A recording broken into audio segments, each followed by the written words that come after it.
Hi, this is Mark with Brand Source Service, and today we're going to talk about some summer cleaning for your refrigerator. As the summer comes, if your house is hotter, some people don't have AC out here in Colorado, but your fridge will be working a lot harder trying to expel the heat from inside your fridge and moving it to the outside. So the condenser coils, which I'm about to show you, that's how your machine removes the heat and disperses it into your home from the inside of your fridge.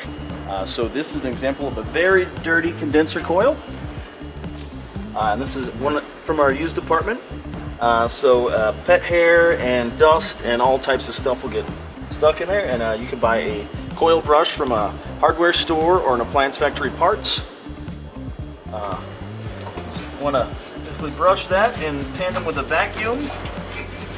And this is basically just removing what's insulating your coils, so now they can breathe freely and expel that heat. You just want to scrape the outsides, and then these are also flexible, and you'll put them on the inside of the coils and get all of that as well.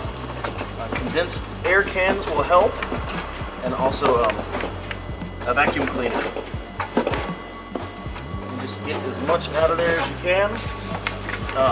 Also, it's going to be important to unplug your fridge when you do this so you don't risk damaging the fan and other moving parts. Stay tuned weekly for more videos.